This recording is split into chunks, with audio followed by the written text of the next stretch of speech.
cái cà lê vào trong rơi nhá, chơi nhá. Nhá cái muối làm rơi nhá.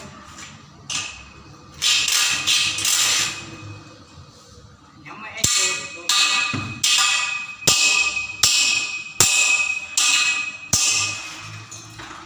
Hát hết nó cũng gọi.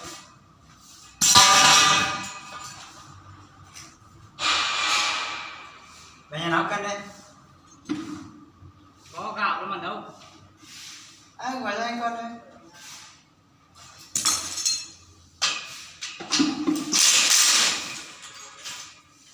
Thế thì tối nay dông nữa à?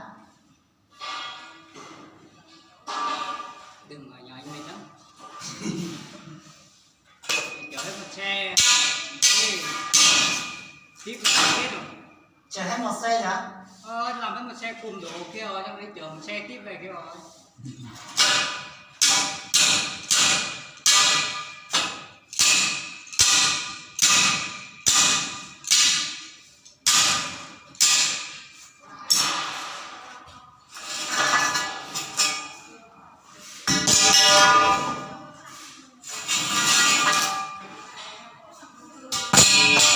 Tiếp cùng đây. Tí về cái gặp trực tiếp cùng đây thôi. Cái gặp trực tiếp là Tân Bái á.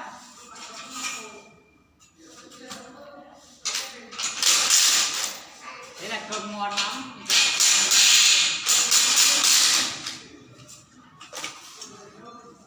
Còn đi này chưa đủ nước.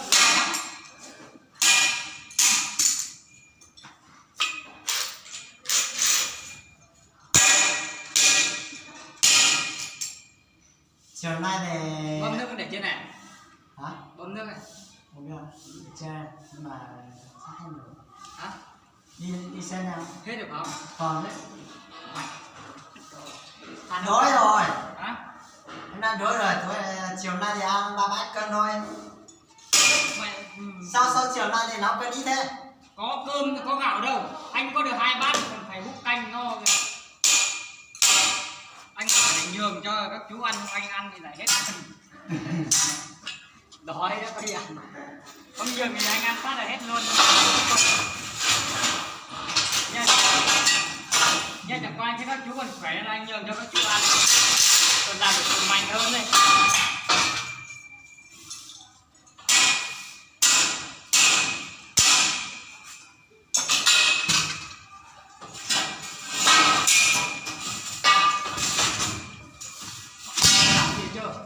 Chào lên đây chưa? Mày gì lên tầng 3 đấy. Hỏi chào lên à? Hả? Hỏi chào cái này lên à? À, lên tầng 2 để ăn đó. Ở lên tầng 2 lên rồi. Nghe sai rồi chứ?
Rối rồi.